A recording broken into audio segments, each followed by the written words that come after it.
wabarakatuh. Selamat pagi semuanya. Yang terhormat Bapak Amirul Pribadi, selaku Ketua Program Studi Fire and Safety. Yang terhormat Ibu Puji Astuti, selaku Ketua Matrikulasi Gelombang 1. Yang terhormat Bapak Ibu Panitia Matrikulasi dan para peserta matrikulasi yang berbahagia. Puji syukur, alhamdulillah, mari kita panjatkan kepada Allah Subhanahu wa Ta'ala atas rahmat berupa kesehatan sehingga kita dapat bertemu kembali di acara matrikulasi pada pagi hari ini. Tak lupa juga salawat dan salam kita curahkan kepada junjungan Nabi besar Muhammad SAW. Pada hari ini saya selaku moderator yang akan memandu acara kegiatan matrikulasi pada pagi hari ini. Adapun materi pada pagi hari ini yaitu mengenai pengenalan program studi Fire and Safety, dan saya akan bacakan susunan acara kegiatan pada pagi hari ini. 1. Pembukaan, 2. Presentasi pengenalan prodi, 3. Sesi tanya jawab, dan 4. Penutup. Acara yang pertama adalah pembukaan. Mari kita bersama-sama mengucapkan basmalah. Bismillahirrahmanirrahim. Selanjutnya yaitu penyajian materi yang akan diberikan oleh Bapak Amirul Pribadi selaku Ketua Program Studi Fire and Safety. Saya persilahkan.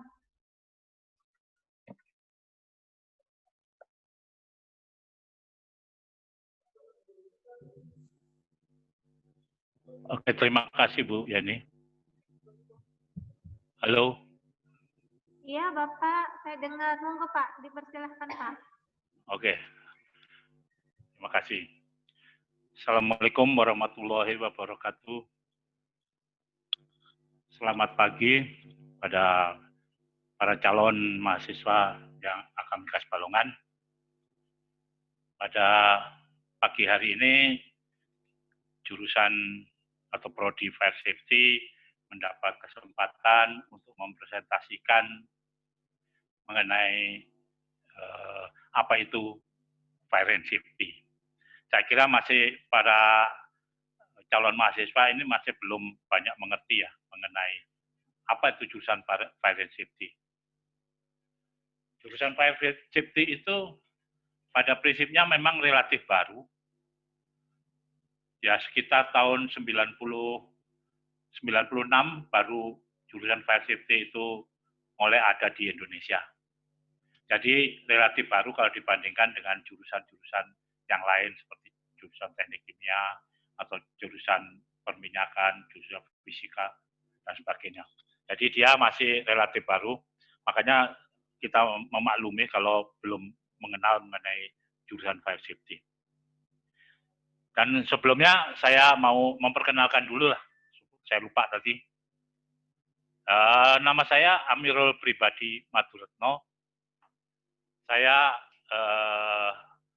sebagai Ketua Prodi Fire and Safety di Akamikas Balongan. Saya di sini di Akamikas Balongan dimulai sejak tahun 2006. Jadi Ketua Prodi sejak tahun 2006. Jadi ya cukup lama lah gitu ya. Dan Prodi Fire Safety ini memang merupakan suatu prodi yang adanya cuma di Balongan. Anda tidak bisa menemui jurusan ini di universitas-universitas lain, tapi ada yang mirip yaitu jurusan K3 atau jurusan safety atau jurusan kesehatan dan keselamatan dan kesehatan serta lingkungan. Jadi itu yang mendekati ya mirip-mirip. Tapi kalau khusus untuk jurusan Fire Safety adanya cuma ada di Akamikas Balongan. Terus di sini ada keunggulannya satu yaitu ada jurusan fire-nya. Dan saya tinggalnya di Cirebon. Jadi nanti Anda yang kalau mau ke Cirebon saya ada di Cirebon. Jadi saya tiap hari bolak-balik Cirebon Indramayu sebelum ada COVID ini. Kalau ada COVID ini kebetulan ya belum bisa Indramayu masih kuning ya. Jadi belum bisa masuk ke Indramayu. Tapi biasanya saya bolak-balik ke Indramayu Cirebon. Bolak-balik tiap hari. Umur masih 70 tahun lebih dikit. Jadi sudah mbah-mbah. Kayak kakek lah bagi Anda semua. Dan saya memang bekerja dari mulai kerja tahun 73 sampai pensiun tahun 2005 itu bekerjanya di bagian fire safety di industri-industri. Di setiap industri di Indonesia ini pasti ada jurusan fire and safety. Pasti ada bagian fire safety. Jadi semua bagian di industri di Indonesia itu akan menerima orang-orang yang lulusan fire safety. Makanya saya hampir lebih 32 tahun dari mulai bekerja sampai pensiun itu di fire safety. Dulu saya bekerjanya macam-macam, yaitu pernah bekerja di Pertamina, pernah bekerja di PT Arun, di Aceh, pernah bekerja di PT Badak, pernah di Jambi, di Palembang, di Balikpapan, di Cilacap, di Balongan. Jadi muter-muter, ya, namanya orang minyak. Jadi basic saya adalah fire safety untuk minyak, oil and gas, sama LNG. Jadi saya dari mulai kerja sampai pensiun di oil and gas. Setelah pensiun tahun 2005, saya mendirikan perusahaan sendiri, jadi konsultan, jadi kontraktor, serta jadi instruktur, jadi pelatihan, memberikan pelatihan atau memberikan sertifikasi untuk aspek-aspek fire safety. Karena memang dari mulai kerja sampai pensiun, cuma di fire safety, ilmunya cuma, yang saya tahu cuma fire safety, nggak tahu ilmu yang lain. Makanya saya bekerjanya terus di fire safety. Sampai sekarang, 2006 saya di Kamika, sampai sekarang ya di jurusan fire safety aja. Karena ilmunya cuma, yang tahunya cuma itu. Ya.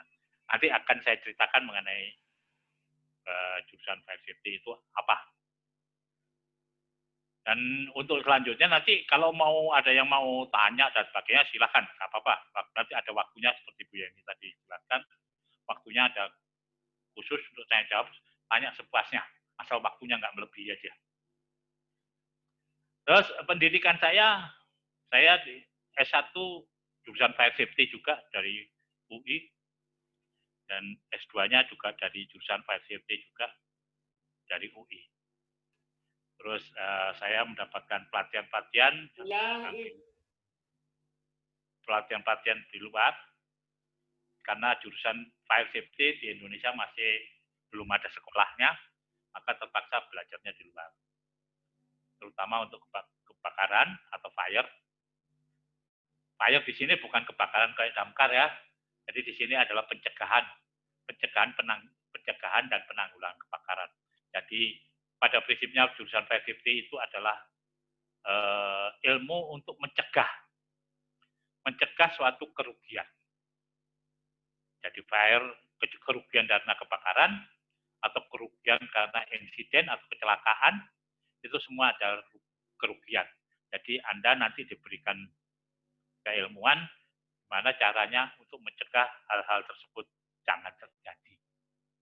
Jadi kalau kita tahu bahwa kalau itu terjadi, maka pabrik akan rugi, bisnisnya akan rugi, kurang, dan akhirnya bangkrut, gitu ya. Jadi oleh karena itu orang fire safety lah yang diberi wewenang, diberi tugas untuk bagaimana caranya mencegah supaya pabrik atau perusahaan atau apapun itu jangan sampai rugi. Jadi intinya jurusan fire safety ini Anda nanti mendapatkan 4 ilmu.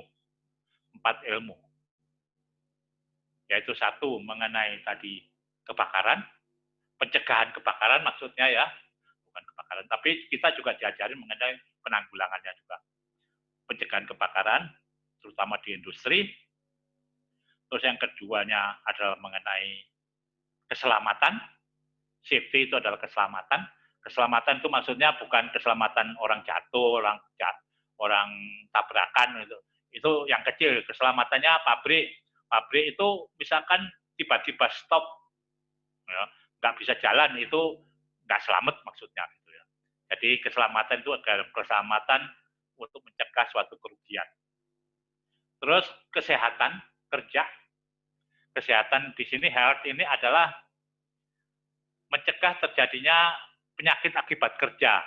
Jadi prinsipnya Anda bekerja mulai umur 22 tahun, seperti sekarang, Anda sudah mulai nanti lulus kerja, terus pensiun nanti umur 56, jangan sampai pas pensiun telinganya budek, gitu ya, atau pinggangnya sakit, atau kena racun dan sebagainya, itu nggak boleh. Jadi orang bekerja itu kan tujuannya untuk mencari duit, mencari uang. Jadi jangan sampai pada waktu pensiun masih ada bonusnya, yaitu bonus penyakit dari pekerjaannya.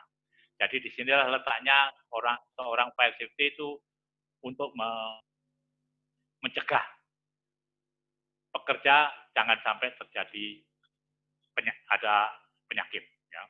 Jadi sudah 3. Yang keempat itu adalah lingkungan. Jadi di sini orang fire safety itu adalah mencegah suatu pencemaran lingkungan. Di mana Anda mungkin tahu ada minyak tumpah ke laut, ada kebisingan, ada buang sampah, buang radioaktif, buang apa itu. Itu kan semuanya itu mencemari lingkungan. Jadi Anda akan diajarin juga mengenai bagaimana mencegah pencemaran. Mencegah lingkungan jangan sampai tercemar. Jadi program-program Anda buat nanti adalah pencegahan terhadap aspek lingkungan. Yang mana sekarang kan sedang rame lingkungan plastik. Di laut, di Indonesia ini sampah plastik nomor 2 di dunia. Plastiknya banyak sekali di laut. Berapa ton sehari. Dan sebagainya. Dan setiap industri pasti mempunyai sampah. Nggak peduli rumah sakit, nggak peduli minyak, ataupun pertambangan, ataupun apa saja, pasti punya sampah. Dan sampah itu harus dikelola, supaya tidak mencemari lingkungan sekitarnya. Dan di sini harus ada orangnya yang mengelolanya. Nah, disitulah Anda yang berperan. Anda sebagai seorang K3, Fire Safety, harus bisa membuat program mengelola mengenai lingkungan. Jadi memang jurusan Fire Safety ini memang agak aneh ya, karena ada 4 ilmu yang di D3 kita jadikan 1. Anda nanti mempelajari 4 mata kuliah, 4 jurusan. Di mana kalau di S1-nya itu satu-satu. S1 lingkungan ada sendiri, S1 safety ada sendiri. S1. Jadi kalau 4 jurusan kalau di S1-nya, tapi di D3-nya cuma 1 jurusan. Jadi ada keuntungan tersendiri bagi Anda sebagai orang fire safety, karena bisa mempelajari banyak ilmu, jadi banyak kemungkinannya. Anda mau nanti mendaftar menjadi orang lingkungan, misalkan di rumah sakit, atau di mall, atau di mana saja, karena mengelola lingkungannya, atau di pertambangan batu bara, pertambangan nikel, pertambangan emas, dan sebagainya, pasti ada aspek lingkungannya. Anda bisa juga. Terus dari aspek health-nya atau kesehatannya ada, dari aspek fire-nya ada, semua industri pasti kemungkinan terjadi kebakaran pasti ada. Jadi gimana cara mencegahnya. Jadi dalam suatu industri, itu prinsip utamanya tujuan suatu industri itu apa? Yaitu untuk mencegah rugi.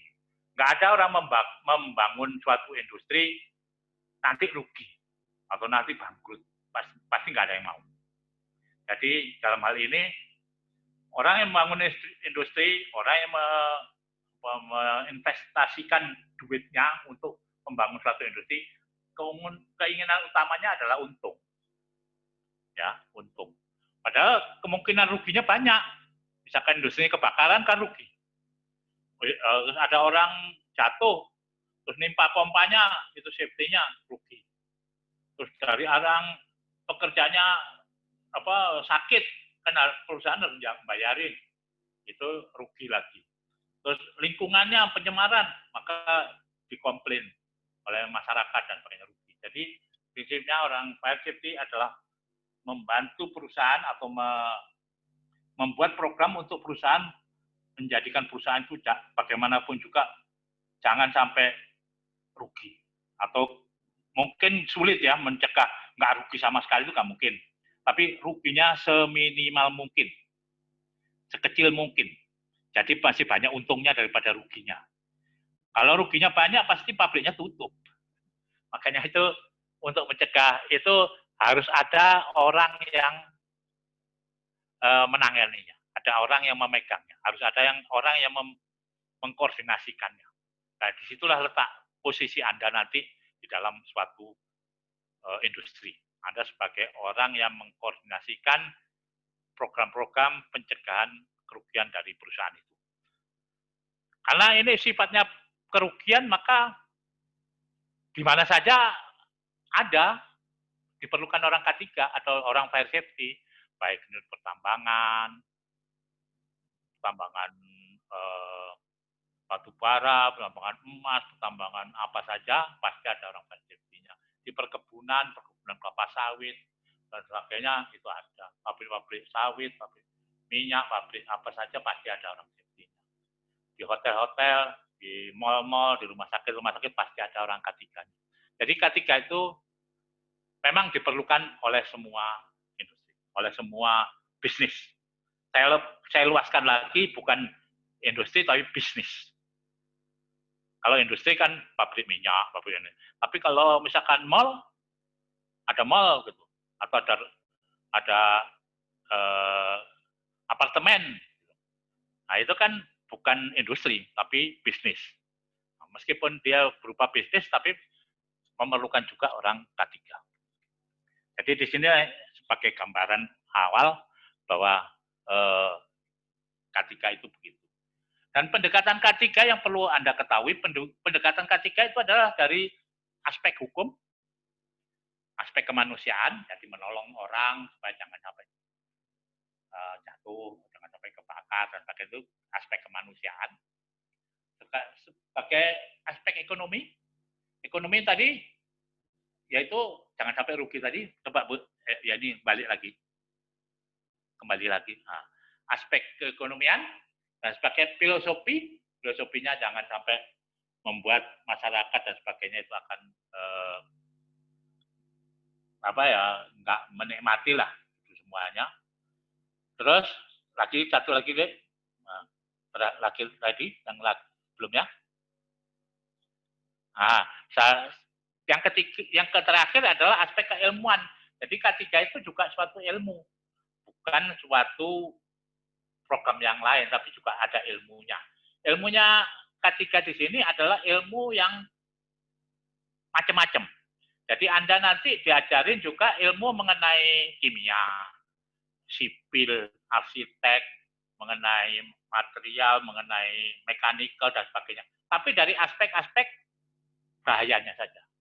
Anda diajari mengenai listrik, tapi bukan listrik seperti orang listrik, ya, insinyur listrik, tapi listrik tapi dari aspek bahayanya. Supaya gimana jangan sampai kesetrum, gimana cara masangnya, gimana cara ininya, dan sebagainya, supaya aman. Pemasangan listriknya akan aman. Itu adalah aspek keilmuannya nanti. Jadi ilmu K3 itu campur cendol dawet. Ya. Jadi macam-macam. Campur-campur. Oke, lanjut. Terus pendekatan secara hukum, yaitu K3 itu merupakan ketentuan perundangan. Jadi ada peraturan atau undang-undangnya, yaitu ada ilmu tapi ada undang-undangnya, yaitu Undang-Undang Nomor 1 Tahun 70. Tahun 70 itu sudah lama banget ya. Tahun 70 itu ada undang-undang mengenai keselamatan kerja atau safety. Jadi ada undang-undangnya. Nah, namanya undang-undang. Kalau undang-undang itu berarti harus diikutin, harus dijalankan. Siapa yang nggak mengikutin, maka akan ada penalti, ada hukumannya. Jadi ilmu K3 itu mempunyai kekuatan yang sangat tinggi, tidak seperti ilmu-ilmu yang lain. Kalau ilmu fisika, itu kan nggak ada undang-undangnya, orang boleh aja ngikutin. Ilmu listrik, aku masang ini, nggak masang nggak apa-apa, nggak ada undang-undangnya. Tapi kalau K3 ada undang-undangnya, semua harus ngikutin. Siapa yang nggak ngikutin bisa dituntut karena undang-undang. Ya. Terus K3 wajib dilaksanakan. Jadi fire safety itu wajib prinsipnya. Jadi tidak sunnah, tapi wajib. Terus pelanggaran terhadap K3 dapat dikenakan sanksi, didenda atau di penjara. Jadi inilah ilmu K3 yang menjadikannya K3 lebih kuat lah. Karena ada belakangnya, ada backingnya itu undang-undang. Tujuannya adalah melindungi tenaga kerja dan orang lain, aset dan lingkungan hidup serta kelangsungan produksi ke bisnis. Jadi tujuan undang-undang tadi untuk mencegah suatu kelangsungan hidup dari perusahaan itu, dari industri itu. Kalau sampai industri tadi terjadi kecelakaan atau kebakaran atau lingkungan sehingga akhirnya tutup, maka yang rugi banyak sekali. Baik yang punya pabrik, masyarakat di sekelilingnya, negara, dan sebagainya akan rugi. Jadi untuk itu maka Anda itu termasuk mempunyai peran sentral, mempunyai peran yang penting sekali karena Anda yang mengkoordinasikan program-program untuk pencegahannya. Oleh karena itu Anda harus banyak belajar dan sebagainya untuk menjalankan program K3. Oke, lanjut. Terus metode program K3 yang perlu dianukan, dikembangkan, pendekatan program K3 top down. Jadi pendekatan K3 itu memang dari atas ke bawah. Jadi pokoknya dari orang yang paling tinggi, dari manajer, dari VP, Vice President atau dari direktur, baru ke bawah. Jalannya gitu. Jadi prinsipnya kayak Tut Muri Handayani. Jadi yang atas itu mencontohkan baik, maka yang bawah akan ngikutin. Kalau seorang direktur mencontohkan kelakuan yang baik, suatu cara yang baik dalam bekerja, maka yang operator, supervisor akan mengikuti. Jadi prinsipnya itu adalah top down, dari atas ke bawah. Makanya di sini sasaran Anda harus dari atas. Programnya terpadu, jadi harus tidak berdiri sendiri, campur dengan program-program yang lainnya, program operasi, program yang lainnya itu harus jadi satu, sehingga tidak saling bertentangan, keputusannya. Kinerja program K3 itu adalah citra. Jadi kalau K3 Anda menjadi bagus hasilnya setahun ini, maka citra perusahaan akan naik. Biasanya ada ilmu ataupun ada suatu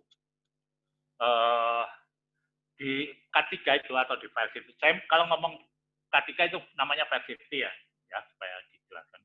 Jadi fire safety itu ada keistimewaan lain, yaitu di dalam setahun itu ada namanya bulan K3.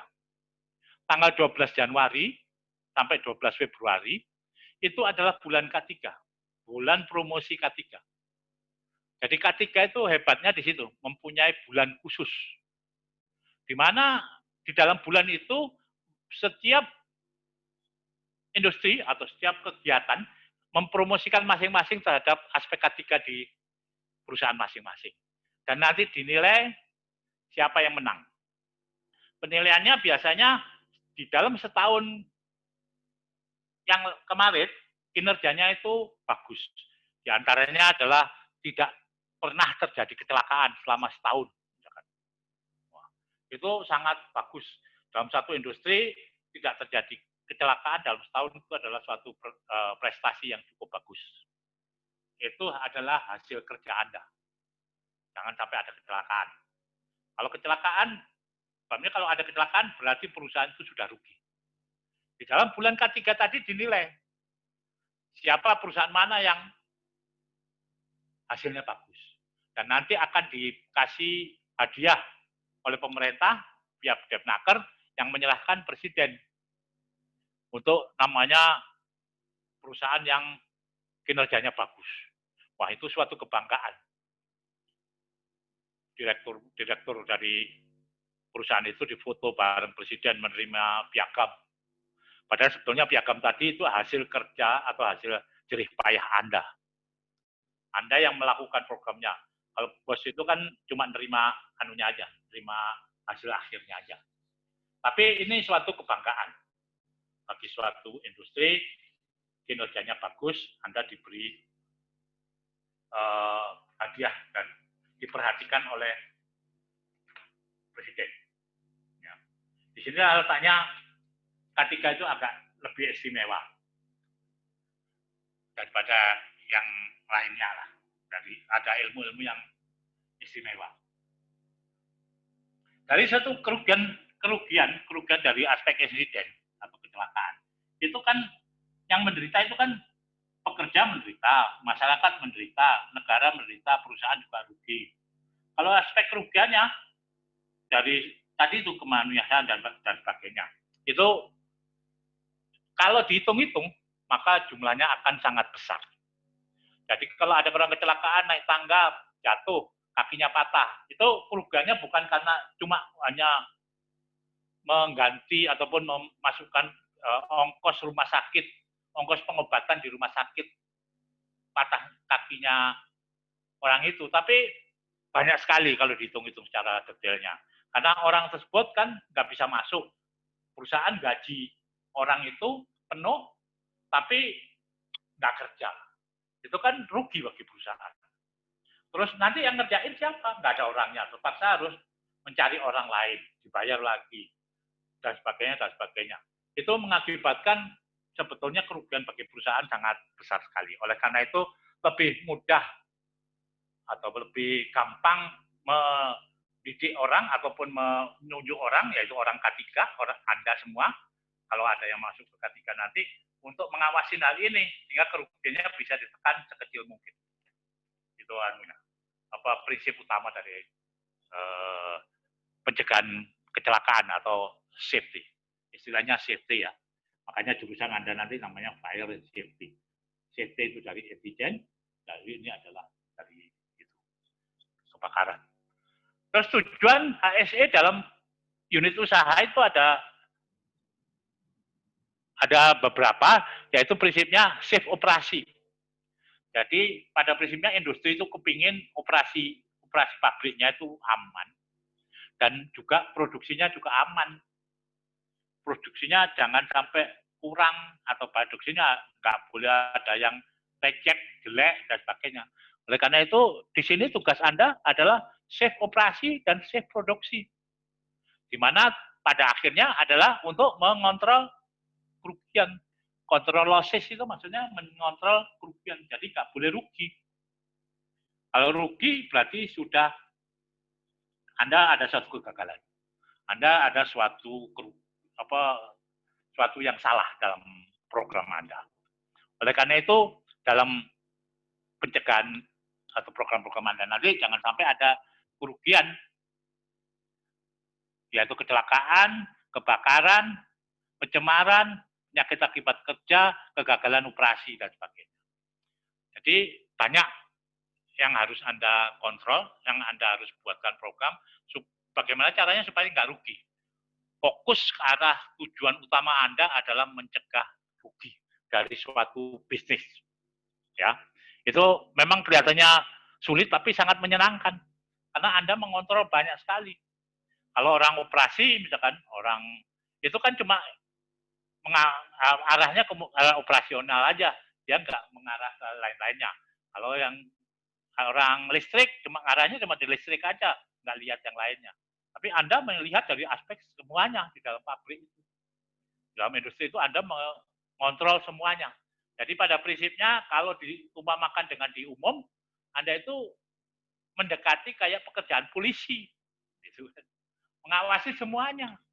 Anda kan ngontrol semuanya. Polisi itu kan ngontrol semuanya. Ada orang, anak-anak muda ngebut, ada orang gerombol-gerombol, anggap ada ini. Jadi ngawasin semuanya kehidupan masyarakat. Pasti ada polisinya. Ya. Jadi di sini Anda itu mendekati kayak polisi.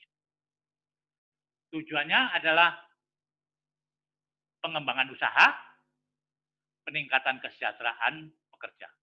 Jadi perusahaan itu kan gitu. Tujuannya adalah untuk mencari keuntungan. Nggak ada perusahaan mencari rugi. Jadi harus untung. Ya. Potensi hasil usaha itu adalah untung, rugi, atau impas. Nah sekarang pilih yang mana perusahaan Anda? Impas kan kerja bakti. Bikin perusahaan nggak ada untung kan kerja bakti.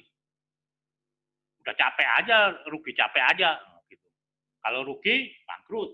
Nah, makanya prinsip utama orang bisnis harus untung. Nah, untung itu Anda ada andilnya ke perusahaan itu. Anda mempunyai program bagaimana caranya perusahaan itu tidak rugi. Ya, untung. Ya.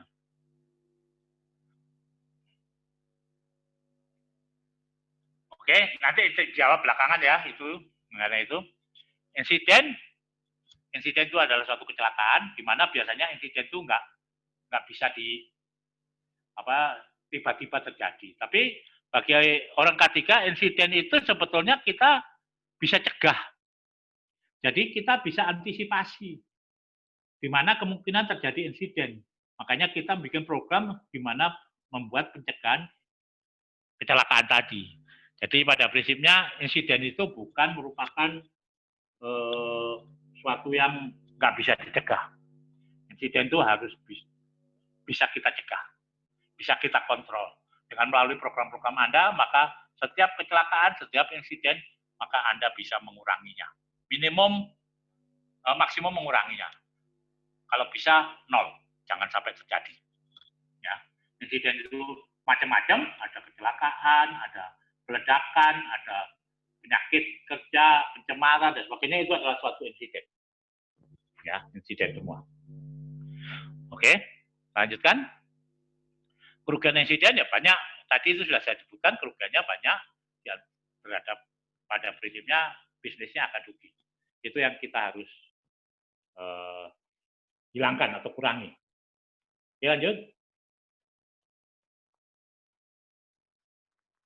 Jadi faktor-faktor yang mempengaruhi daya saing. Jadi K3 itu faktor mempengaruhi daya saing. Karena perusahaan yang mengikuti K3, maka dia akan untung, maka dia akan bisa mempunyai daya saing yang tinggi. Yaitu industri kan kita ini Indonesia kalau nggak salah di tahun 2000 berapa kemarin 15 atau berapa itu kita itu daya saingnya masih di nomor berapa di bawah 100 gitu. Kita harus bisa mengalahkan mempunyai daya saing yang tinggi sehingga industri kita hasilnya produknya itu bisa dijual dengan harga yang lebih murah. Jadi daya saingnya harus bagus. Kalau perusahaan banyak sekali kejadian atau banyak sekali kecelakaan, kebakaran, maka orang yang punya duit nggak mau investasi. Misalkan dari Eropa mau investasi di sini, mau mendirikan perusahaan, daya saingnya gimana Indonesia? Kalau rendah, nggak bagus, ya mereka nggak mau. Lebih baik ke Vietnam, atau ke Mantai, atau kemana. Jadi daya saing itu salah satunya atau yang diukur dari aspek K3. Jadi Anda menentukan daya saing negara juga. Gitu ya. Oke, lanjut. Di sini ada keselamatan dan kesehatan kerja. Jadi K3 sosial ekonomi mengurangi kerugian tadi, berarti efisiensi, peningkatan kualitas SDM-nya. Jadi dengan adanya 3, kita mulai meningkatkan kualitas SDM-nya atau produktivitas. Terus juga K3 itu ada aspek mengenai sedikit ya, meskipun sedikit, adalah dari aspek HAM. Jadi orang sehat itu adalah hak asasi manusia ya. Semua manusia kan ingin sehat, nggak mau celaka, nggak mau ini. Jadi kita membuat program-program untuk mencegah itu adalah merupakan aspek HAM juga. Makanya itu sangat kuat untuk meninggalkannya. Terus keamanan berusaha, investasi tadi yang barusan kita presentasikan. Di mana keamanan berusahanya sangat penting bagi orang punya duit. Kalau punya duit, mau membangun pabrik, setahun lagi pabriknya habis rata dengan tanah meledak. Nggak mau dia, rugi tuh. Duit investasinya belum kembali, tapi pabriknya sudah habis. Nah, di situ letaknya Anda sebagai orang K3 akan mempunyai andil dalam program-program Anda. Oke, lanjut.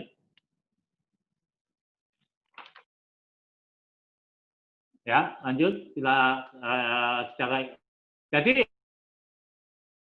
istilahnya K3 Fire Safety itu bisa juga Anda nanti bisa HSE. HSE itu singkatan Health Safety Environment, ya. Itu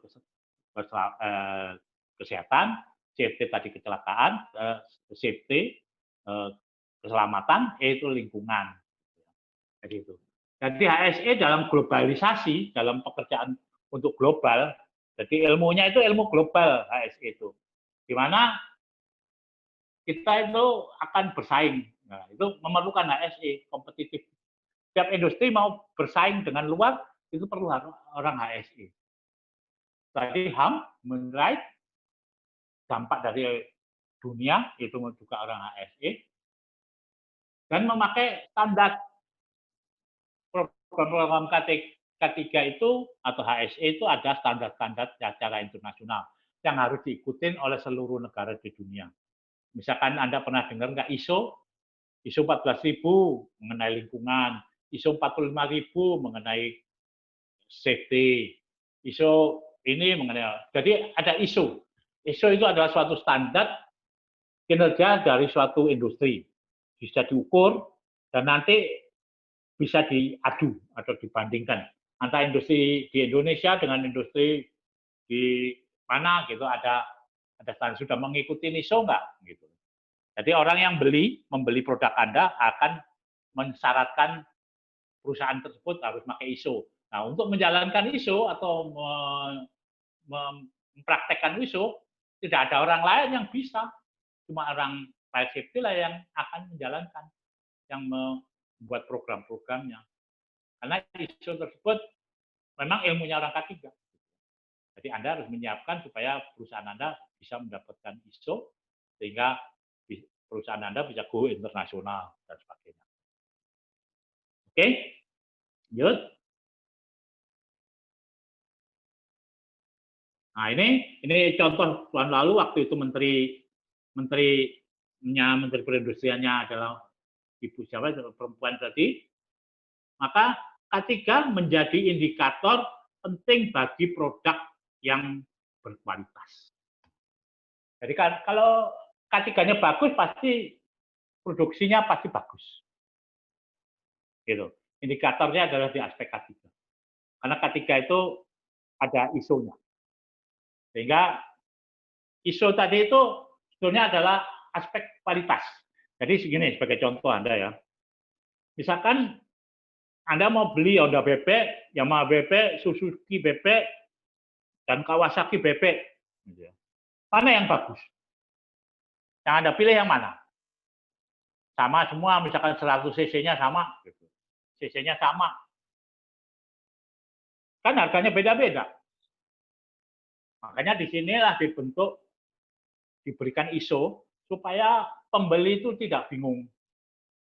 Di mana kalau mau beli itu, kalau sudah mengikuti ISO, Yamaha, Suzuki, Honda, dan pakai ISO, maka kualitasnya pasti sama.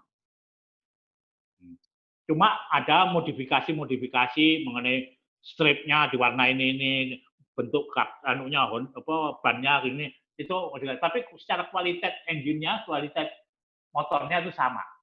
Dan bagi pembeli sehingga lebih mudah karena kualitasnya sama, tinggal membandingkan apa? membandingkan harga. Mana yang lebih mahal? Harganya Honda, Kawasaki, Yamaha, dan sebagainya. Kualitasnya sebenarnya sama. Cuma kadang-kadang Anda terbohongi oleh reklame-reklame. Waduh, kalau Yamaha itu panas. Kalau Kawasaki itu rusakan. Oh, itu. Dan sebagainya itu adalah reklame-reklame. Sebenarnya kalau dia sudah ISO, sama sebenarnya anunya. Jadi prinsipnya, dibikin ISO itu menguntungkan konsumen atau menguntungkan pembeli. Karena tidak bingung mencari merek apa.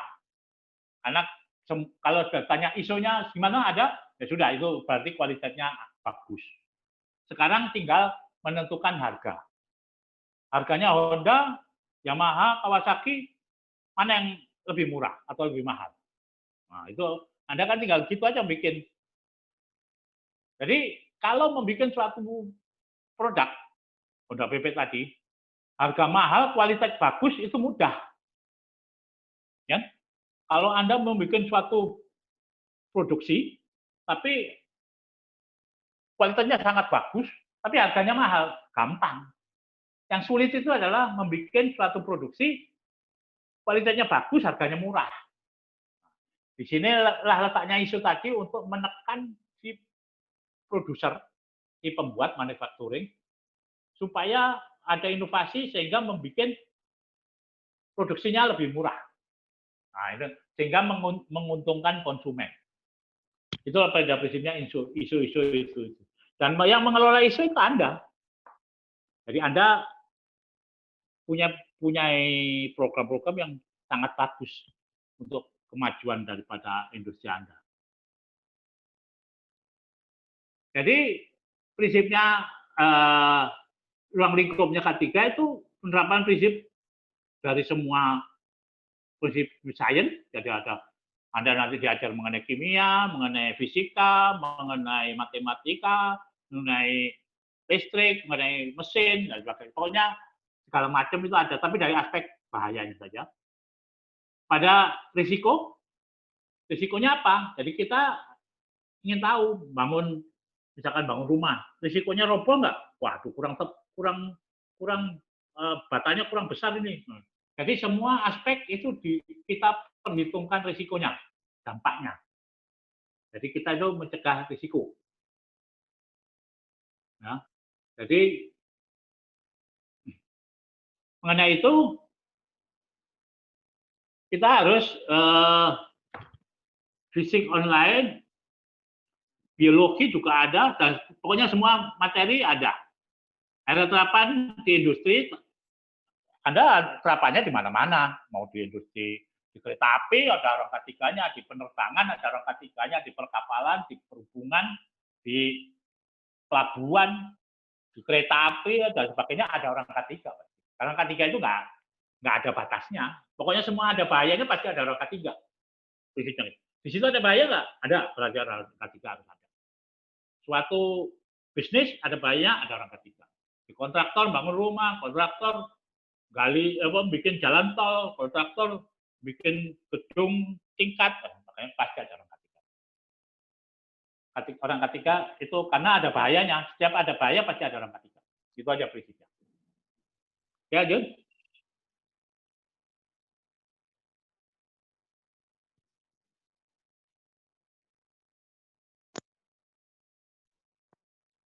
Nah, ini aja membedakan antara safety, keselamatan, dan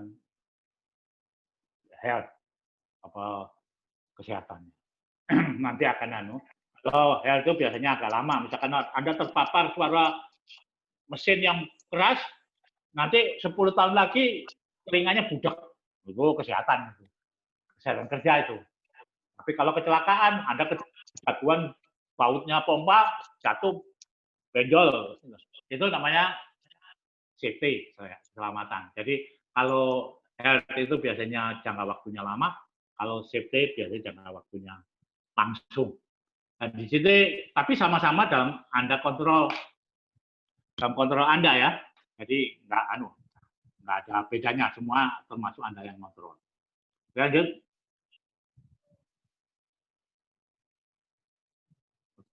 Nah, jadi faktor-faktor yang ancaman risiko kecelakaan kerja, itu adalah bahan, material, tenaga kerja, dan alat mesin.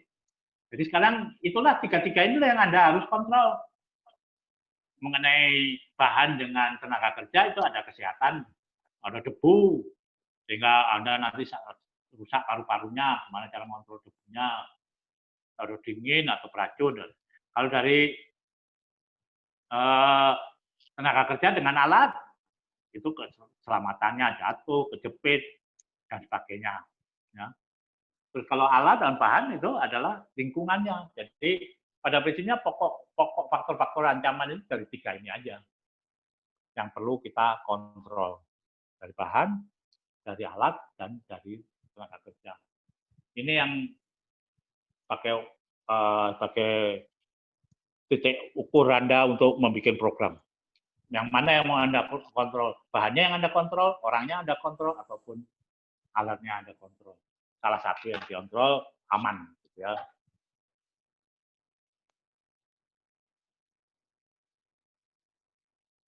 Oke, lanjut. Ini ada pertanyaan, tapi pertanyaan nanti aja ya. Dijawabnya ya. Nanti aja, habis ini Pak, kita jawab. Ini sebagai gambaran. Kenapa, Bu? Ini sebagai gambaran suatu kecelakaan. Kenapa, Bu?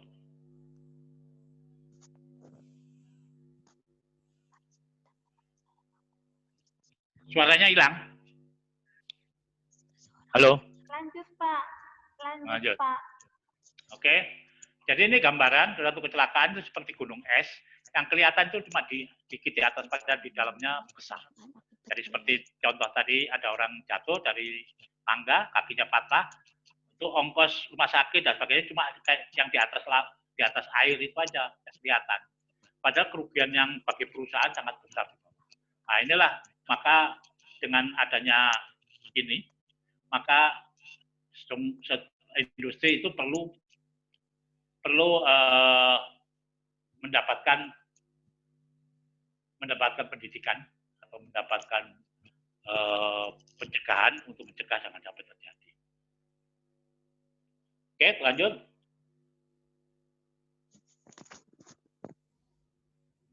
Itu insiden tadi sudah ada, lanjut Bu.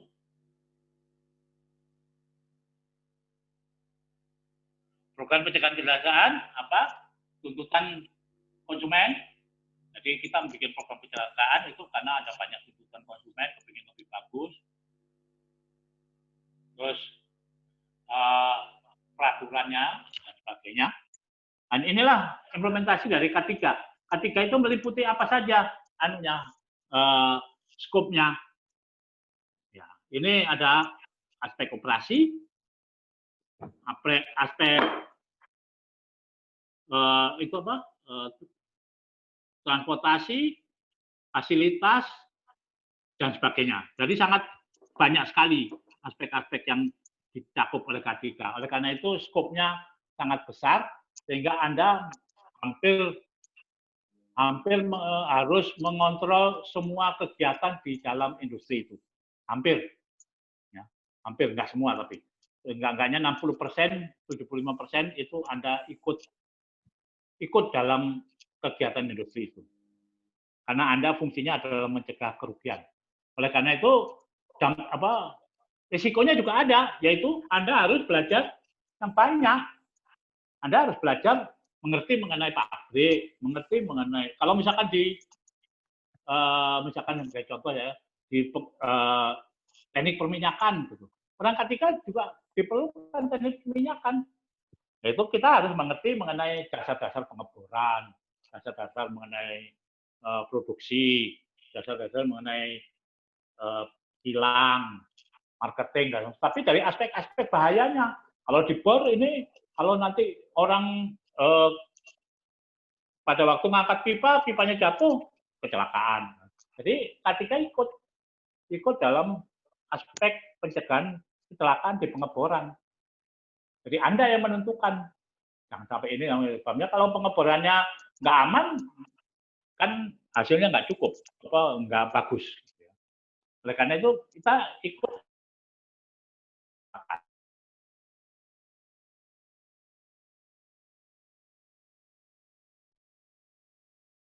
manajemen itu.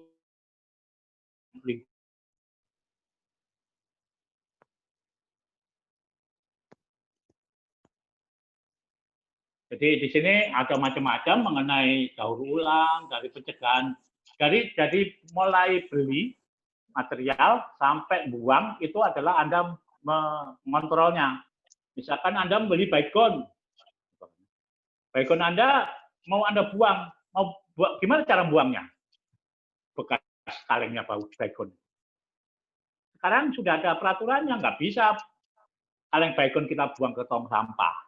Sebabnya kalau kena api nanti meledak.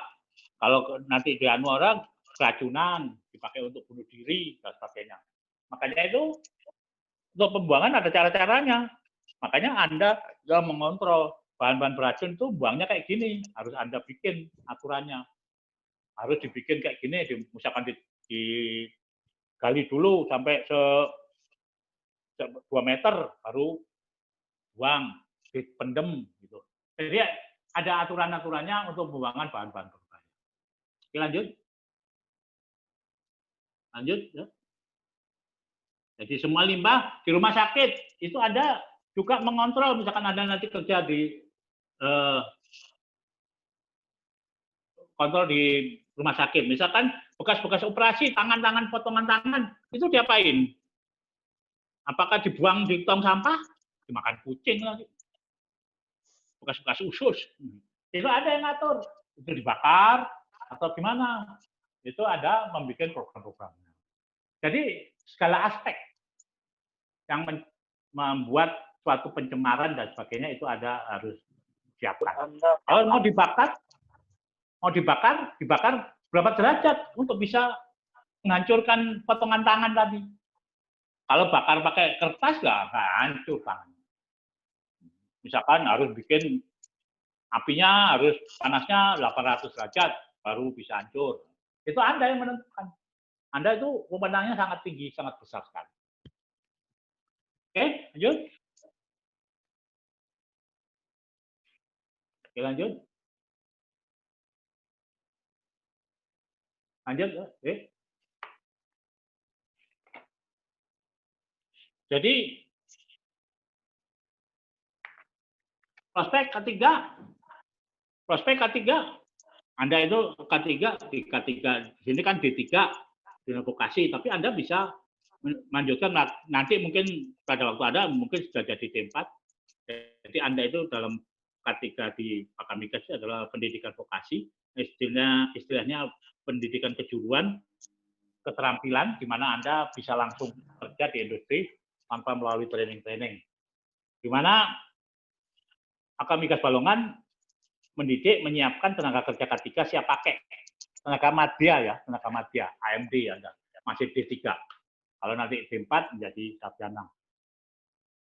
Melanjutkan di jenjang pendidikan, K3 bisa aja melanjutkan Anda mau D4, S1 terapan, S2 terapan, S3, K3 banyak. Sekolah-sekolahnya. Jadi nggak berhenti hanya di K3 di Akamikas sudah berhenti aja, tapi ada lanjutannya, tergantung masing-masing orang. Karena ada yang ingin sekolah terus, ada yang ingin kerja, ada gimana dan sebagainya. Itu masing-masing. Oke, lanjut. Oke, jadi di sini jurusan K3 ada macam-macam. Jadi misalkan sebagai contoh saya jurusan K3 untuk S1 itu misalkan ada di UI, ada di Indonesia Esa Unggul, ada Binawan, ada Universitas Erlangga, ada ITS, ada Gajah Mada, ada di Ponorogo, ada dan banyak lah semuanya perusahaan universitas banyak yang mempunyai jurusan-jurusan K3. Jadi Anda tergantung Anda aja mau melanjutkan atau berhenti sampai di sini atau mau langsung kerja. Ya. Langsung kerja dulu nanti kuliahnya belakangan. Terus prospek pekerjaan untuk lulusan akamigas bisa di mana? Di industri manufaktur, pabrik kain, pokoknya yang buat itu, pabrik mesin, pabrik apa aja, di Honda, di Yamaha, dengan itu pabrik semua itu bisa. Oil and gas, minyak, di Pertamina, di Conoco, di mana-mana di oil and gas bisa. Industri kimia di daerah Banten, Cilegon itu kan industri kimia semua di Bekasi dan sebagainya banyak industri kimia. Pertambangan batu bara, pertambangan emas, pertambangan apa saja itu. Karena pertambangan pasti ada bahayanya. Jadi orang pertambangan pasti memerlukan orang K3. Perusahaan konstruksi, PP, terus Jaya, konstruksi Jaya dan sebagainya, Pak, bikin gedung-gedung, pabrik-pabrik itu kan ada konstruksi. Power plant, tenaga listrik, PLTN, PLTU, PLN, Power, Indonesian Power dan sebagainya itu merupakan orang K3. Perusahaan jasa K3, ada perusahaan jasa yang membuat training-training K3. Di pemerintahan itu ada bagian BPBD. Anda pernah dengar kan, penanggulangan bencana. Itu sebetulnya orang K3 juga harusnya. Tapi untuk saat ini diisinya bukan orang K3, tapi sebetulnya harus orang K3 karena mereka nggak punya dasar. Dia punya fisik yang bagus saja, nggak punya ilmunya K3 dia. Gitu ya. Terus perbankan, Anda di bank-bank juga terima sebagai asesor risiko, orang mau ngasuransikan dan sebagainya, itu Anda nanti diajari mengenai asuransi dan sebagainya. Itu di bank juga Anda. Terus rumah sakit juga memerlukan orang ketiga. Ada di rumah sakit namanya IGD, instalasi K3, IK3. Itu ada departemen khusus K3 untuk di setiap rumah sakit. Itu ada undang-undangnya. Perhotelan, apartemen, mall. Jadi Anda paling enak kerja di perkantoran, itu ada orang K3-nya. Anda di mall Indonesia, mall Senayan, ada orang K3. Itu. Paling enak itu terjadi.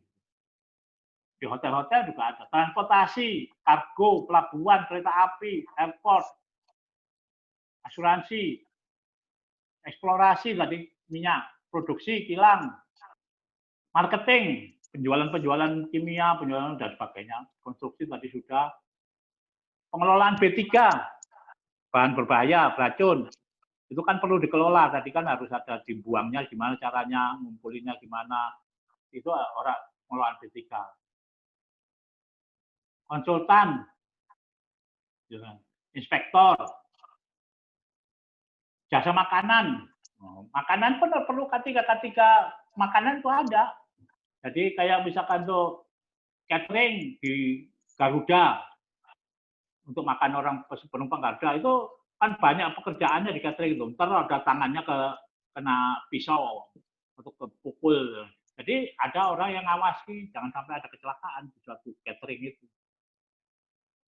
Perkebunan, perkebunan kelapa sawit, perkebunan apa, karet, perkebunan apa aja ada. Terus pertambangan batu bara, emas, dan sebagainya. Jadi kalau saya bilang ketika itu hampir semua memerlukan K3. Jadi Anda tidak fokus ke satu arah, misalkan Anda di daerah pertambangan minyak, oil and gas, Anda fokusnya cuma di oil and gas. Anda ke kimia nggak bisa. Kalau di K3 sifatnya umum. Anda mau kerja di mana aja bisa. Karena yang di kriterianya adalah ada bahayanya enggak? Bisa rugi enggak? Kalau bisa berarti perlu orang K3. Kalau ada bahayanya perlu orang K3.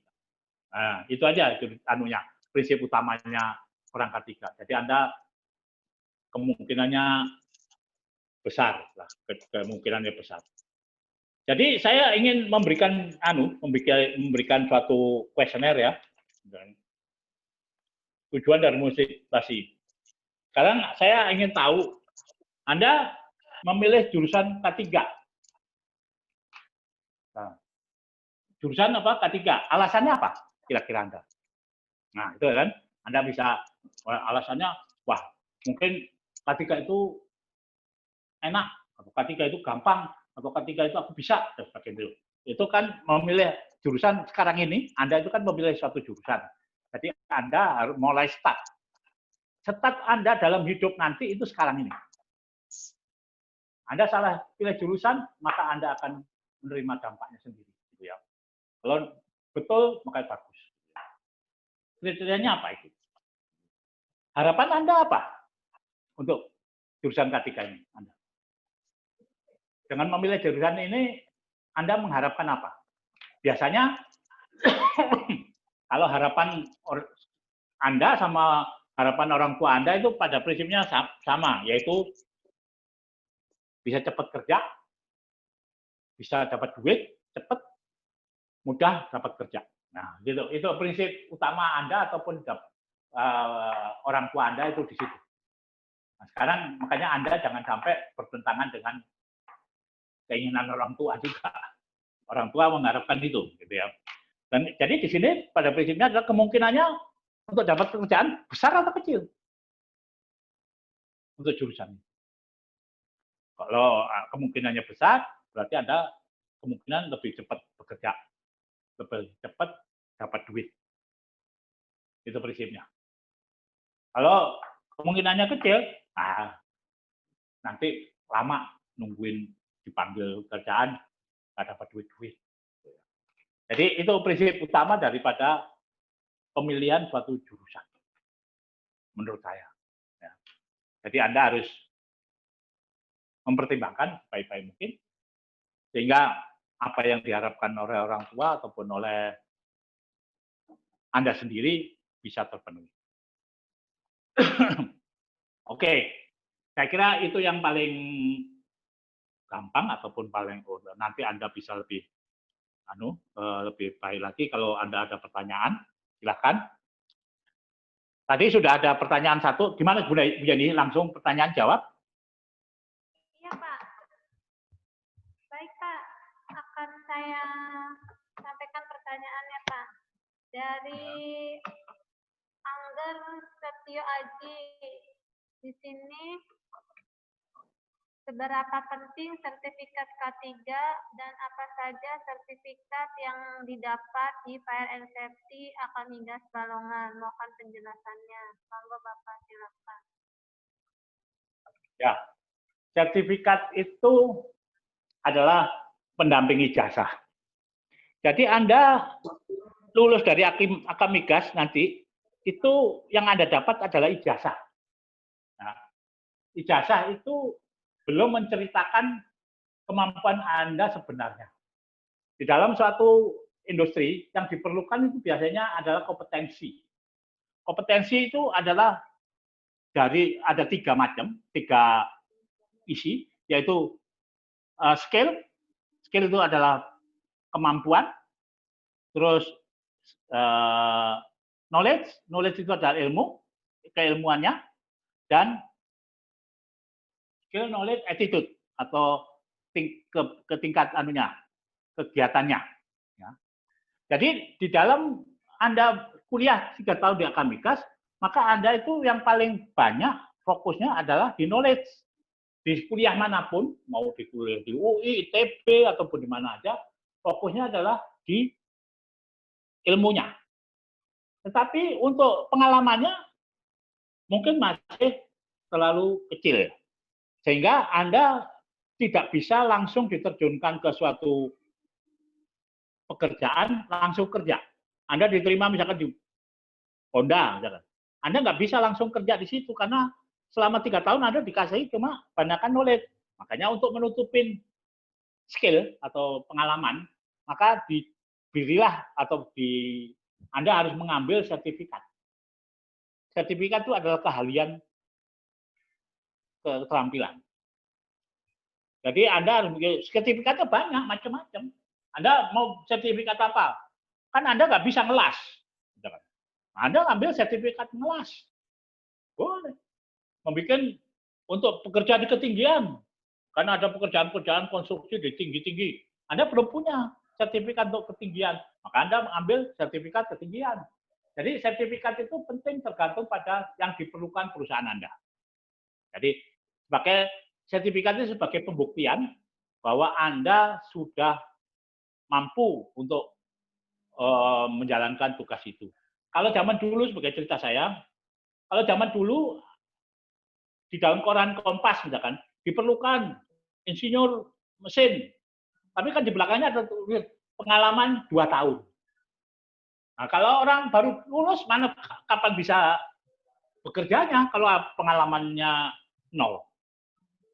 Oleh karena itu sekarang itu dihilangkan permintaan pengalaman tadi diganti dengan sertifikat.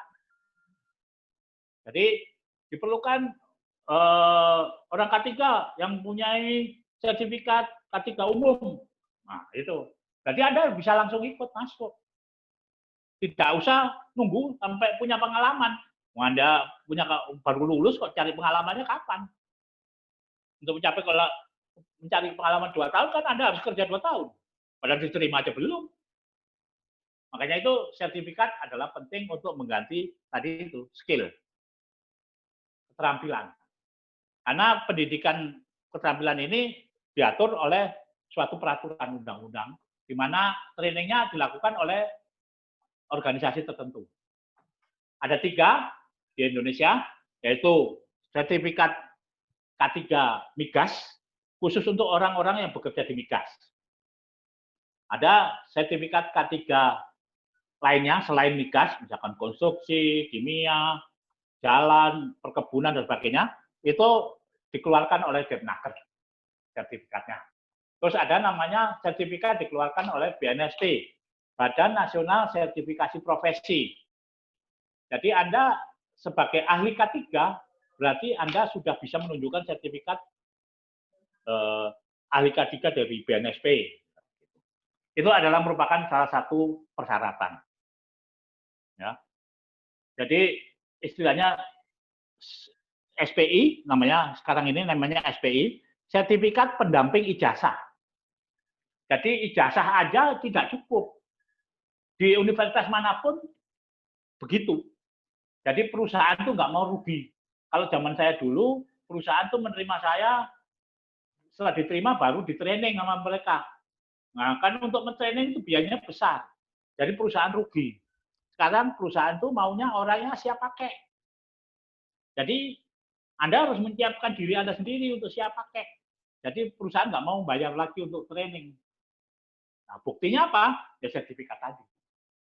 Dengan sertifikat tadi Anda sudah diakuin bahwa Anda sudah mengerti ataupun bisa melakukan suatu pekerjaan yang seperti yang ada dalam sertifikat. Sertifikat banyak macam. Sertifikat menyelam, sertifikat ketinggian, sertifikat lift, sertifikat scaffold, macam-macam. Dan itu biaya Anda sendiri untuk ikut. Biasanya trainingnya antara 3 hari sampai 2 minggu untuk mendapatkan sertifikat, tergantung pada tipe-tipe sertifikasi yang Anda akan ambil. Ya, kira-kira cukup jelas? Pak, boleh ini menambahkan mengenai sertifikat? Ya. Nanti pada akhir semester biasanya Akamigas juga akan menyelenggarakan sertifikasi AK3 umum yang akan dilaksanakan di kampus selama 2 minggu atau 14 hari. Nanti biasanya pesertanya itu mahasiswa yang semester terakhir. Jadi diharapkan nanti kan setelah bekerja sudah mempunyai pendamping ijazah AK3 umum. Seperti itu. Baik, selanjutnya dipersilakan untuk si Maha Kofifa untuk langsung bertanya ke Pak Amirul. Dipersilakan Maha Kofifa. Belum, Bu. Yang tadi ada lagi lainnya? Ada, Pak. Nanti anaknya langsung oh bertanya iya, ke iya. Bapak. Iya, iya. Maha Kofifa. Nah. Iya. Ya, langsung. Silahkan. Suaranya yang jelas ya, Nak? Iya, Bu.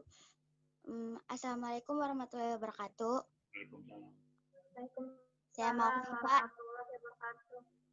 izin bertanya, jika seorang pekerja mengalami kecelakaan akibat kelalaian pekerja itu sendiri, apakah pihak ketiga akan disalahkan atas kecelakaan itu? Terima kasih. Baik, terima Oke, kasih. banyak emangnya sini orang ketiganya ketakutan kalau salah. Enggak, orang ketiga itu asal bekerjanya benar, nggak mungkin salah. Sebabnya setiap kecelakaan itu ada investigasinya. Ada tim yang khusus menginvestigasi. Kita nggak ikut kita. Ada tim lagi sendiri yang khusus menyelidiki. Nah, itu faktor apa yang menyebabkan kecelakaan itu. Gitu. Jadi belum tentu orang ketiga yang salah. Mungkin salah alatnya, mungkin tangganya sudah lapuk dipakai, kan alatnya yang salah. Atau orangnya mungkin nggak tidur tadi malam, juga kecelakaan. Jadi macam-macam. Padahal orang ketiga sudah memberitahu bahwa ini gini, tapi dia tetap melakukan. Berarti bandel. Kayak sekarang kan orang harus pakai tutup mulut, tapi banyak juga yang nggak pakai tutup mulut. Itu yang salah kan bukan pemerintahnya. Pemerintah sudah bilang nggak harus pakai tutup mulut, tapi tetap orangnya nggak pakai. Ya. Jadi nggak suatu itu tidak selalu orang ketiga, tergantung pada program Anda. Anda itu teliti, Anda itu bisa mengerti dan sebagainya, maka Anda nggak sebagai orang yang salah, yang benar lah. Kita kan yang menolong pekerja, kita kan juga berkepentingan terhadap pekerja. Kalau pekerjanya sampai kecelakaan, yang rugi siapa? Kan bukan pekerjanya aja. Orang ketiga berarti gagal programnya. Jadi Anda jelek penilaiannya nanti. Bukan perkara dibui atau di penjara, tapi Anda gagal. Membuat program ketiganya jelek berarti. Kok sampai ada kecelakaan. Nah, itu kita berpentingan, makanya kita kan nggak mau ada kecelakaan. Kita berusaha sebesar-besarnya untuk mencegah kecelakaan. Oke? Baik, selanjutnya silakan Wildan Alwani. Hadir, Bu.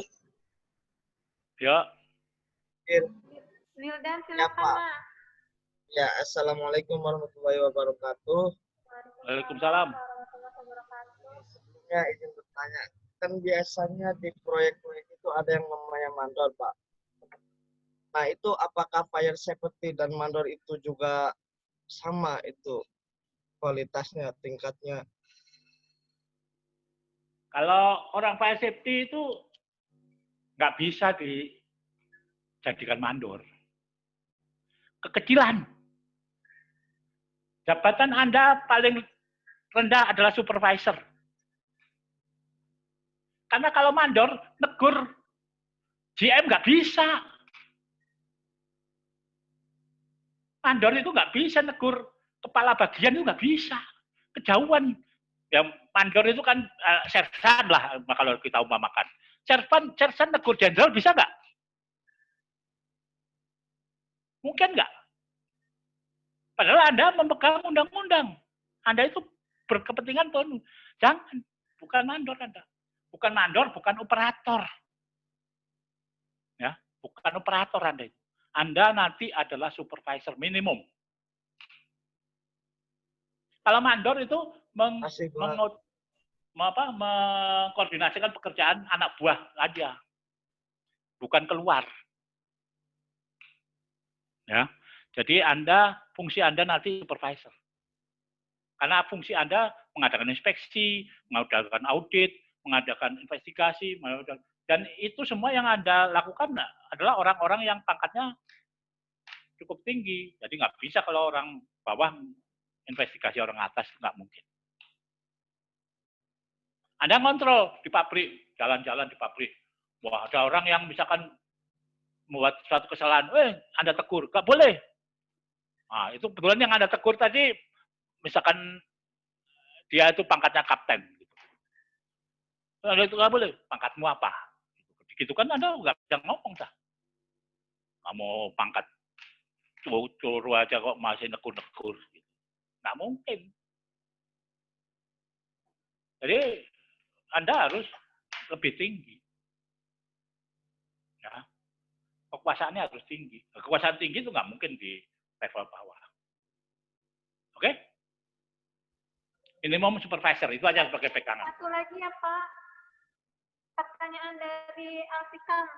Alfikam, silahkan. Ada yang lain, Bu?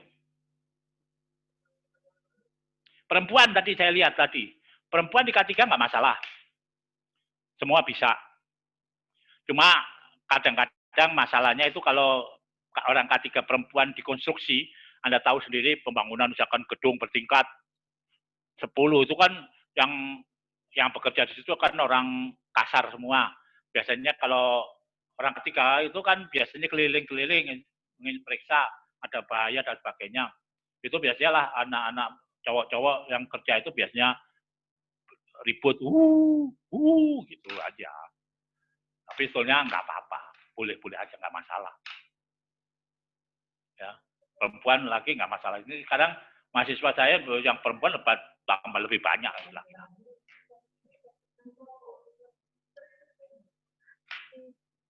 Baik, Oke. Bapak.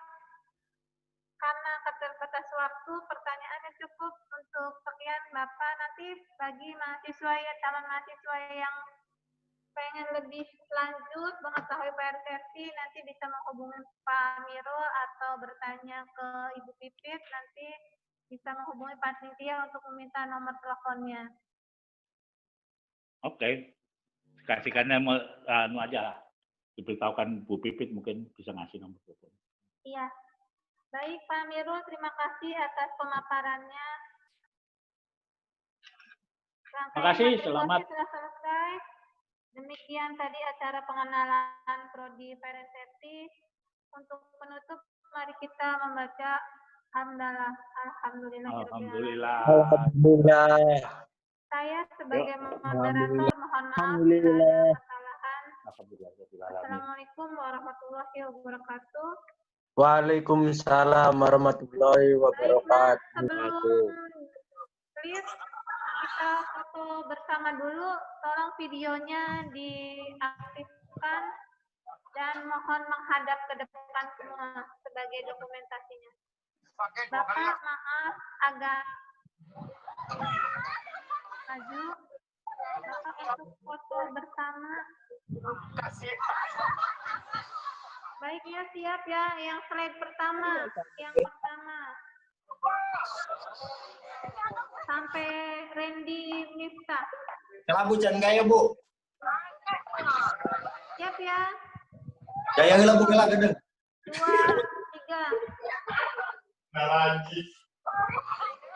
3. Gimana? Hilang. Sekarang yang kedua. Tolong posisinya yang bagus. 1, 2, 3.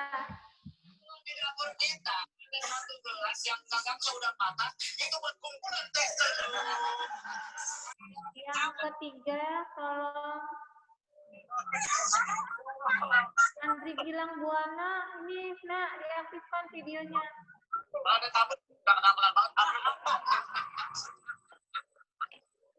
2, 3.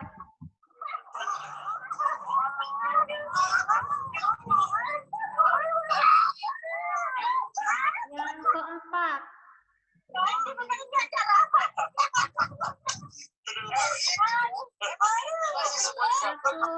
2, 3.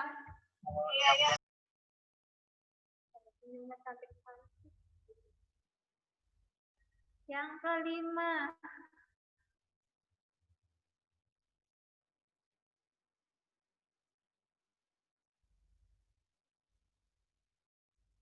Yang belum diaktifkan videonya, tolong diaktifkan. M. Fahmi, Muhammad Dafa, Muhammad Fauzan. Ini sakit banget. 1, 2, 3.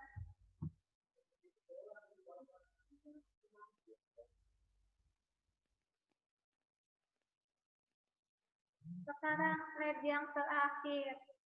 Tolong Tegar Regi Muhammad, Raditya Bagus, dan Ibu Pipi punten videonya diaktifkan.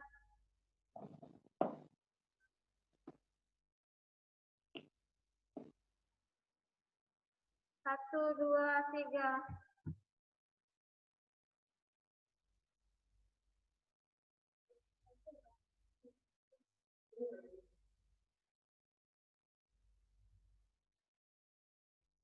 Siap. Jangan lupa absensi diisi ya nak. Sudah di itu ke grup, di save di grup, tolong diisi hanya 1 kali klik.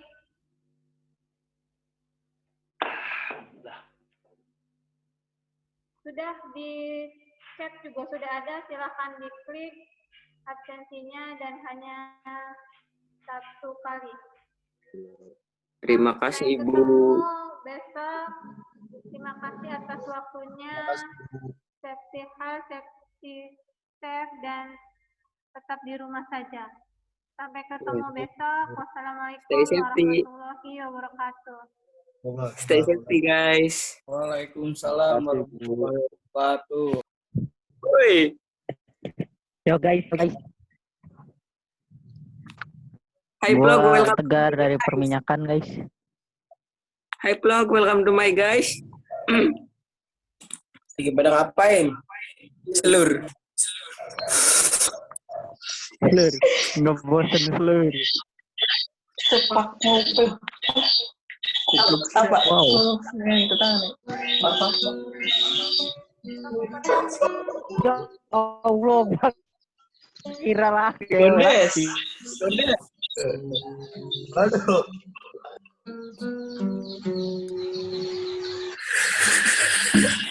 Ada apa? Pakai peci guys. Woi, cewek. Cewek.